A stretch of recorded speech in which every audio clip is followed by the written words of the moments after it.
Footballistiquement parlant, bordel, quelle année les amis. Ça vous dit d'ailleurs là en moins d'une minute top chrono. On se fait un petit condensé des moments forts de cette Ligue des Champions 2018-2019. Non, bon bah les couilles je le fais. Le premier grand moment fort d'après moi de cette édition est forcément la remontada de United face au PSG. Désolé les Parisiens. Le récital de l'Ajax à Santiago Bernabéu qui sort quand même le triple tenant du titre. Et un joueur exceptionnel, Tadic, avec une performance des grands soirs. En parlant de performance des grands soirs, le triplé de CR7 contre l'Atlético Madrid. La qualification sur le fil de Tottenham face à Manchester City. Avec une première cette saison, l'utilisation de la VAR qui a fait beaucoup débat. Toujours au cours de ce match, le but annulé de Sterling justement suite à l'arbitrage vidéo. La réaction de Guardiola qui quelques minutes auparavant était fou de joie. L'Ajax encore qui de par son jeu collectif, son état d'esprit, tape la Juventus de Cristiano Ronaldo en quart. Le coup franc de Lionel Messi lors de la demi-finale aller qui signe son 600e but en club. Le 4-0 de Liverpool lors du match retour. Et enfin Tottenham encore une fois sur le fil qui se qualifie pour la grande finale. Et ça fait 6 remontadas en une Ligue des Champions, c'est pas mal. J'ai envie de vous dire le football tout simplement. Et on arrive à ce qu'on attend le plus, à savoir la grande finale de la team. Alors j'ai pas fait d'introduction, c'est vrai que la vidéo a commencé depuis un bon moment, mais j'espère que vous allez bien la team aujourd'hui. Je suis très heureux de vous retrouver pour mon pronostic, le dernier de cette fabuleuse compétition qui est la Ligue des Champions, puisqu'on connaît, ça y est, les finalistes. Je dis les finalistes, ouais, parce que finalement faire un prono un seul dans une vidéo c'est pas ouf, donc on va se faire également le prono de la finale de l'Europa League. Là dès à présent j'en profite tiens pour vous demander quel sera selon vous le score de ces deux finales, Liverpool-Tottenham, Arsenal-Chelsea. Alors on savait que plus on avançait dans la compétition, plus on se disait bon ça y est c'est l'année des clubs anglais, mais de là à avoir deux finales 100% anglaises c'était fort, effectivement la team, puisque pour le rappel c'est la première fois dans l'histoire que 4 clubs d'un même pays vont disputer les finales de C1 et C3 lors d'une même saison. J'ai envie de vous dire la première ligue masterclass. Bref la team, avant de vous proposer mon petit pronostic, je vous rappelle que la vidéo du jour est sponsorisée par OneFootball, comme toujours cette application qui permet de suivre toute l'actualité du football gratuitement, tout ça dans la description.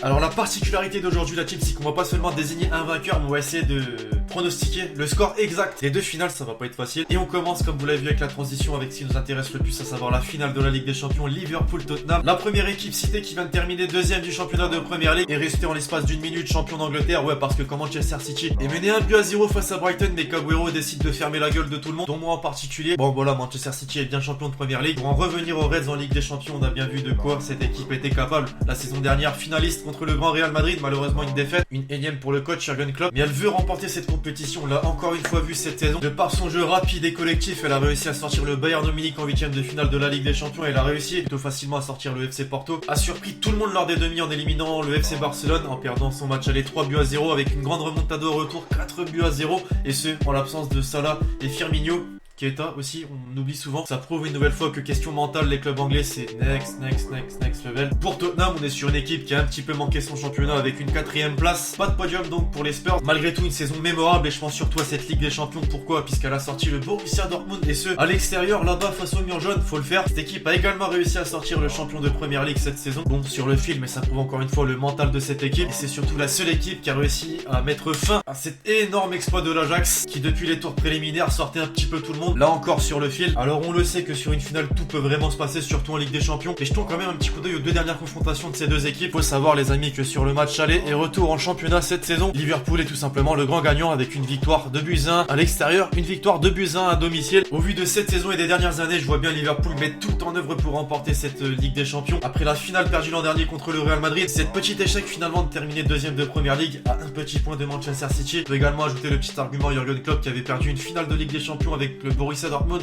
On a perdu une donc forcément l'année dernière. Tu vas me dire jamais 203, mais non, pour moi je pense que là c'est la bonne et Liverpool va vraiment remporter cette compétition. Puisque j'ai dit qu'il fallait donner un score exact la team, et ben je vais tout simplement vous dire un petit 3-1 pour Liverpool lors de cette finale. Avant d'enchaîner et rapidement la team, je vous rappelle que vous pouvez lâcher le petit pouce bleu, même le gros pouce bleu, ça me ferait extrêmement plaisir qu'on puisse atteindre la barre des 4000 likes avant minuit ce soir. Certains l'oublient et c'est très important pour l'évolution de la chaîne YouTube, alors je compte sur vous. Petit objectif? Non? Oui, let's go. 4000 likes avant minuit ce soir, c'est faisable? Je pense clairement, je compte vraiment sur vous et merci à tous ceux qui vont contribuer.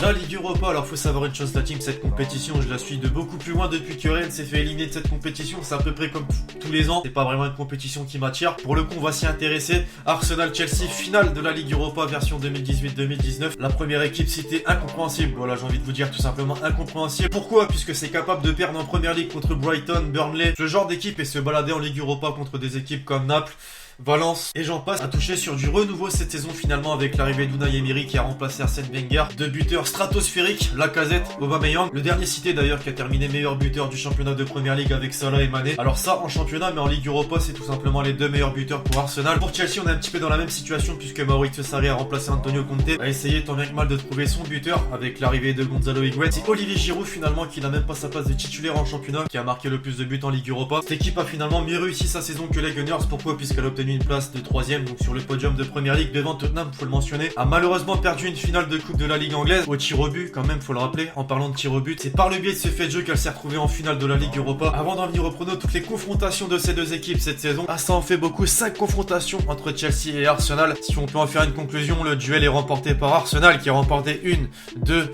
3 confrontations. Mais ça veut rien dire et comme j'ai dit, sur une finale tout peut se passer. Je crois qu'on est clairement sur l'affiche la plus compliquée à pronostiquer. Pourquoi? Tout simplement puisque tu sais que d'un côté il y a deux buteurs qui ont faim. Tu vois Lacazette, Aubameyang. D'un autre côté tu te dis bordel, Chelsea a fini 3ème et peut-être sur la fin d'un cycle, Hazard est en partance vers le Real Madrid, a perdu une finale cette saison déjà. Je vais pencher la balance du côté de Chelsea la team et je vois bien Chelsea remporter cette Ligue Europa. Alors niveau score c'est tendu mais je vois bien un petit 2-1, ça va jouer vraiment à l'arraché. Bref voilà la team, c'est tout pour mon pronostic de ces deux finales 100% anglaises, faut le mentionner. J'espère que la vidéo vous aura plu, je compte sur vous si c'est le cas pour lâcher le gros pouce bleu. Faites-moi vous aussi dans les commentaires un petit pronostic de ces deux finales. Puis d'ici là on se retrouve très vite sur la chaîne pour de nouvelles vidéos. C'était Lexi, ciao ciao.